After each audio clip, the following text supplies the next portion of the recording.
भक्तजनों, माताओं, बहनों, सादर जय श्री कृष्ण। हमारे YouTube चैनल में आप सभी का बहुत बहुत स्वागत है। मैं हूं आपके साथ आचार्य धर्मेंद्र शास्त्री।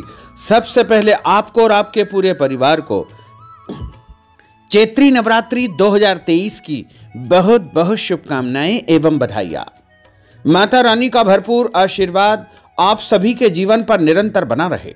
आप सभी सुखी रहें, स्वस्थ रहें, व्यस्त रहें और मस्त रहें, निरंतर उन्नति तथा प्रगति को प्राप्त करते रहें। आज हम आपको बताने जा रहे हैं कि इस बार चैत्री नवरात्रि के पहले दिन कलश स्थापना के समय कलश में इन वस्तुओं को आप जरूर डाल देना। ऐसा करने से आपके घर में माता रानी की विशेष कृपा रहेगी तथा घर में सुख शांति समृद्धि का वास बना रहेगा। साथ ही हम आपको ये भी बताएंगे कि इस बार चैत्री नवरात्रि के पहले दिन घट स्थापना, कलश स्थापना का शुभ मुहूर्त कब से कब तक रहेगा। तो चैत्री नवरात्रि की संपूर्ण जानकारी इस वीडियो के माध्यम से हम आपको प्रदान करने जा रहे हैं। आप सभी से अनुरोध है कि इस ज्ञानवर्धक वीडियो को अंत तक जरूर देखें और अधिक से अधिक लोगों को शेयर भी करें।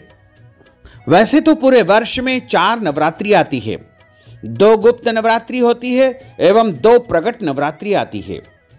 सबसे पहली प्रगट नवरात्रि चैत्री नवरात्रि होती है, जो कि चैत्र शुक्ल पक्ष प्रतिपदा से लेकर के नवमी तक रहती है। उसके बाद गुप्त नवरात्रि आषाढ़ माह के शुक्ल पक्ष की प्रतिपदा से लेकर के नवमी तक रहती है। उसके बाद तीसरी प्रगट नवरात्रि आती है, जो कि आश्विन माह यानी कुंवार माह के शुक्ल पक्ष की प्रतिपदा से लेकर के नवमी तक रहती है। उसके बाद चौथी और अंतिम जो नवरात्रि होती है, जिसे गुप्त नवरात्रि के नाम से जाना जाता है, वो माघ माह के शुक्ल पक्ष की प्रतिपदा से लेकर के नवमी तक रहती है। चारों नवरात्रियों का हमारे धर्म ग्रंथों और पुराणों में अलग अलग महत्व बताया गया है। धर्म, अर्थ, काम एवं मोक्ष की प्रतीक ये नवरात्रियां मानी जाती है। और इस बार चैत्री नवरात्रि का आरंभ 22 मार्च 2023 से हो जाएगा, जो कि 30 मार्च 2023 के दिन समापन हो जाएगी। यानी 22 मार्च 2023 को चैत्र शुक्ल पक्ष प्रतिपदा बुधवार के दिन घट स्थापना होगी, जिसे गुड़ी पड़वा के नाम से भी जाना जाता है। चैत्र नवरात्र का आरंभ इसी दिन से होगा और इसी दिन से विक्रम संवत 2080 का भी शुभारंभ होगा। सनातन नववर्ष का पहला दिन रहेगा और हमारा पंचांग के अनुसार जो नववर्ष होता है वो चैत्र प्रतिपदा से ही माना जाता है और इसी दिन से सभी को नववर्ष का शुभारंभ मानना चाहिए। चैत्र नवरात्रि के पहले दिन घट स्थापना, कलश स्थापना की जाएगी। तो इस बार 22 मार्च 2023 बुधवार के दिन कलश स्थापना, घट स्थापना का जो शुभ मुहूर्त रहेगा वो सबसे पहले सुबह 6 बजे से शुरू होगा। 6 बजे से लेकर के 7:30 बजे तक का लाभ का चौघड़िया रहेगा। उसके बाद सुबह 7:30 से लेकर के 9 बजे तक का अमृत का चौघड़िया रहेगा। उसके बाद प्रातःकालीन वेला में 10:30 बजे से लेकर के दोपहर 12 बजे तक का भी श्रेष्ठ मुहूर्त रहेगा, जिसे शुभ का चौघड़िया कहा जाता है। और उसके बाद दोपहर के बाद यानी दोपहर 3 बजे से लेकर के शाम को 6 बजे तक चर एवं लाभ का चौघड़िया रहेगा। यदि आप रात के समय यानी सूर्यास्त के बाद रात्रिकालीन समय में घट स्थापना करना चाहते हैं तो रात को 7:30 बजे से 9 बजे तक शुभ का चौघड़िया रहेगा। उसके बाद 9 बजे से लेकर के 10:30 बजे तक अमृत का चौघड़िया रहेगा तथा रात्रि 10:30 से लेकर के 12 बजे तक चर का चौघड़िया रहेगा। इन शुभ मुहूर्तों में आप कलश स्थापना कर सकते हैं, घट स्थापना कर सकते हैं। तो कलश स्थापना यदि आप करना चाहते हैं तो आप अपने घर के मंदिर में या कोई भी पवित्र स्थल पर या फिर आपके घर में जो भी पूर्व या उत्तर का भाग हो वहां पर अच्छी प्रकार से शुद्धिकरण कर लेवे और शुद्धिकरण करने के बाद एक चौकी या पटे के ऊपर लाल कपड़ा बिछा लेवे और उस मध्य भाग में देवी जी की स्थापना करें तथा उनके सीधे हाथ की तरफ गेहूं या चावल की ढेरी लगाकर तांबे अथवा मिट्टी का कलश रखे। कलश से कलावा बांध देवे, आम के पत्ते रखे और उस कलश के अंदर एक सुपारी तथा एक सिक्का रख देवे। ध्यान रखे, देवी जी का जब हम कलश स्थापित करने जा रहे हैं तो थोड़े से अक्षत यानी चावल को लाल कुमकुम में आपको रंगीन कर लेना चाहिए और उन्हीं लाल कुमकुम वाले लाल चावल को आपको कलश के अंदर रख देना चाहिए। लगभग आपको 11 या 5 या 7 चावल आपको कलश के अंदर डाल देना चाहिए। सुपारी, सिक्का, पुष्प के अलावा लाल चावल आपको कलश के अंदर डालना चाहिए। ऐसा करने से माता रानी प्रत्यक्ष रूप में आपके घर में विराजित रहेगी और आपके पूरे परिवार को आशीर्वाद प्रदान करेगी तथा आपकी समस्त मनोकामनाओं को अवश्य ही पूर्ण करेगी। तो सबसे पहले आप गौरी गणेश का पूजन करें और यदि संभव हो तो किसी विद्वान ब्राह्मण को बुला करके उनके माध्यम से भी पूजन अर्चन आप संपन्न करवा सकते हैं। लेकिन यदि आप स्वयं पूजन करना चाहते हैं तो पहले गौरी गणेश का पूजन करें, फिर कलश का पूजन करें, फिर माता रानी का पूजन करें। और यदि आपको नवग्रह और षोडश मातृका पूजन आवाहन का विधान याद है तो आप वो भी कर सकते हैं। लेकिन जितना आपको जानकारी है, जितनी ज्ञान है, उसके अनुसार आप पूरी श्रद्धा एवं भक्ति के साथ में माता रानी की स्थापना करके पूजन अर्चन करें, क्योंकि माता रानी भाव की भूखी है। विधि विधान उनको बिल्कुल भी जो है आपका नहीं चाहिए, केवल और केवल आपका भाव और आपकी श्रद्धा अवश्य ही उनको पसंद होती है। इसलिए आप पूरे श्रद्धा एवं भावना के साथ में स्थापना करें, पूजन करें और माता रानी को हलवे का भोग अवश्य लगाएं।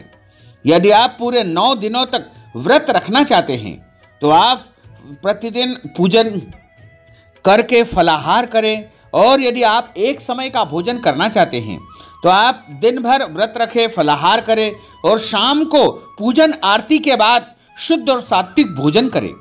लेकिन ध्यान रखें, भोजन में आपको लहसुन, प्याज, मांस, मदिरा का उपयोग बिल्कुल नहीं करना चाहिए। 9 दिनों तक जो भी व्रत अनुष्ठान करते हैं उनको ब्रह्मचर्य व्रत का पालन करना चाहिए। जमीन पर सोना चाहिए, यानी चारपाई या पलंग के ऊपर उनको सोना नहीं चाहिए तथा नवरात्रि के दौरान दाढ़ी, कटिंग, शेविंग नहीं करवाना चाहिए। शरीर के अंग के कोई भी बाल काटना अथवा कटवाना वर्जित माना जाता है तथा नवरात्रि के दौरान झूठ नहीं बोलना चाहिए, क्रोध नहीं करना चाहिए, लड़ाई झगड़ा, वाद विवाद आपको बिल्कुल नहीं करना चाहिए। किसी भी प्राणी का दिल नहीं दुखाना चाहिए, सभी के साथ प्रेम का व्यवहार करना चाहिए।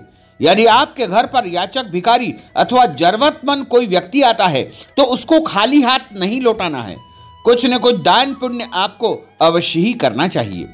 9 दिनों तक माता के 9 स्वरूपों की आराधना तथा पूजा आपको करनी चाहिए और नवरात्रि में अलग अलग दिनों में माता रानी के अलग अलग स्वरूपों की पूजा अर्चना की जाती है तथा कुछ विशेष उपाय भी आप कर सकते हैं।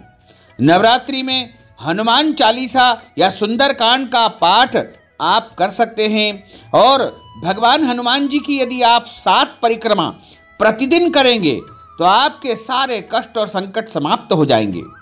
नवरात्रि के पहले दिन प्रतिपदा, जिसे गुड़ी पड़वा वाले दिन आपकी दुकान या जहां पर आप व्यापार करते हैं उसके मुख्य द्वार के दोनों तरफ कुछ हल्दी आपको डाल देना चाहिए या हल्दी का चौक या रंगोली आपको बना देना चाहिए। इस उपाय को यदि आप नवरात्रि के पहले दिन करेंगे तो अचानक आपके घर में, आपके व्यापार स्थल पर धन का आगमन शुरू हो जाएगा, क्योंकि मुख्य द्वार के दोनों तरफ यदि आप नवरात्रि के पहले दिन हल्दी छिड़क देंगे तो महालक्ष्मी स्वयं आपके घर में प्रवेश कर जाएगी। गुड़ी पड़वा के दिन भगवान गणेश जी के मंदिर में जाकर के गणेश जी को 5 सुपारी और 21 दूर्वा चढ़ाएं।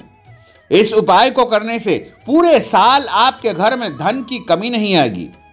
यदि व्यापार में अनावश्यक रूप से बाधाएं उत्पन्न हो रही है, घर में कोई भी परेशानी आ रही है, तो गुड़ी पड़वा के दिन घर की किसी छोटी कन्या से 1 कटोरी साबुत चावल किसी गरीब या जरूरतमंद व्यक्ति को दान करना चाहिए। मां का स्वरूप बहुत अद्भुत है। नवरात्रि में देवी दुर्गा को प्रतिदिन अलग अलग वस्तुओं का भोग लगाया जाता है। अलग अलग माता रानी के स्वरूपों की आराधना करने से उनकी कृपा प्राप्त होती है तथा जीवन के सभी कष्ट और संकट समाप्त हो जाते हैं। घर में सुख शांति समृद्धि का आगमन होता है। नवरात्रि के पहले दिन यानी प्रतिपदा के दिन देवी की साधना गाय के घी से करना चाहिए। गाय का घी पहले दिन अर्पण करने से आपकी समस्त मनोकामनाएं अवश्य ही पूर्ण हो जाएगी। विशेष रूप से आपके घर में सुख शांति समृद्धि आएगी और परिवार के प्रत्येक सदस्य को दीर्घायु प्राप्त होगी। और नवरात्रि के दूसरे दिन माता को शक्कर का भोग लगाएं और शक्कर का दान भी करना चाहिए। ऐसा करने से आपके घर परिवार के सदस्यों की आयु बढ़ती है। नवरात्रि के तीसरे दिन गाय के दूध का भोग लगाना चाहिए और दूध का भोग लगाकर किसी विद्वान ब्राह्मण को या मंदिर में आपको दान करना चाहिए। दूध का दान करने से दुखों और संकटों से और जो भी आपके जीवन में परेशानी होगी उनसे आपको मुक्ति प्राप्त हो जाएगी। नवरात्रि के चौथे दिन मां जगदम्बा को मालपुए का भोग लगाना चाहिए और भोग लगा करके किसी विद्वान ब्राह्मण को दान देवे। मालपुआ का भोग लगाने से बुद्धि में वृद्धि होती है तथा बल बढ़ता है, ऐश्वर्य बढ़ता है, घर में सुख शांति समृद्धि का आगमन होता है। नवरात्रि के 5वें दिन मां जगदम्बा पराम्बा को केले का भोग लगाएं और केले का भोग लगाकर किसी विद्वान ब्राह्मण को दान करें। ऐसा करने से आपका विवेक बढ़ेगा, आत्मविश्वास बढ़ेगा, निर्णय शक्ति में असाधारण विकास होगा। नवरात्रि के 6ठे दिन माता को शहद चढ़ाना चाहिए और शहद चढ़ा करके किसी ब्राह्मण को या मंदिर में दान करें। ऐसा करने से आपका सौंदर्य बढ़ेगा, समाज में आपकी प्रतिष्ठा बढ़ेगी। नवरात्रि के 7वें दिन गुड़ का भोग माता रानी को लगाएं और गुड़ चढ़ाकर किसी ब्राह्मण को दान देवे। ऐसा करने से आपके जीवन के रोग शोक और अकस्मात जो विपत्ति होती है उससे आपकी रक्षा होती है और किसी भी प्रकार का कोई संकट आपके जीवन पर नहीं आएगा। तथा नवरात्रि के 8वें दिन जिसे दुर्गा अष्टमी कहा जाता है, इस बार दुर्गा अष्टमी का महापर्व 29 मार्च 2023 बुधवार के दिन है और इस दिन सभी को अपनी अपनी कुल देवी का पूजन अर्चन अवश्य करना चाहिए। यदि आपको अपने कुल देवी के विषय में जानकारी नहीं है तो आप दुर्गा माँ को ही कुल देवी मान करके उनको एक नारियल अवश्य चढ़ाएं। इस दिन नारियल का भोग सभी को लगाना चाहिए। नारियल का भोग लगाने से अष्ट सिद्धि नव निधि की प्राप्ति होती है और नाना प्रकार के यानी अनेक प्रकार के पाप नष्ट हो जाते हैं, पीड़ाओं का शमन होता है। नवमी के दिन माता की पूजा धान के लावा से करना चाहिए। पूजा करने के बाद इस धान को या लावा को किसी विद्वान ब्राह्मण को दान करने से लोक परलोक में सभी जगह सुखों की प्राप्ति होती है। नवरात्रि में इस बार माता रानी का जो वाहन रहेगा वो नाव की सवारी रहेगा। नाव पर सवार होकर के माता रानी का आगमन होगा जो कि बहुत शुभ रहेगा और 22 मार्च से लेकर के 30 मार्च तक पूरे 9 दिनों तक 9 स्वरूपों की आराधना की जाएगी। नवरात्रि के दौरान यदि संभव हो तो आप पूरी निष्ठा और श्रद्धा के साथ में नियमों का पालन करते हुए पूरे विधि विधान से अपने घर में अनुष्ठान संपन्न कराएं। यदि आप स्वयं नहीं कर सकते हैं तो आप हमारे माध्यम से भी पूजन अर्चन अनुष्ठान दुर्गा सप्तशती के पाठ नवचंडी सतचंडी का अनुष्ठान संपन्न करवा सकते हैं।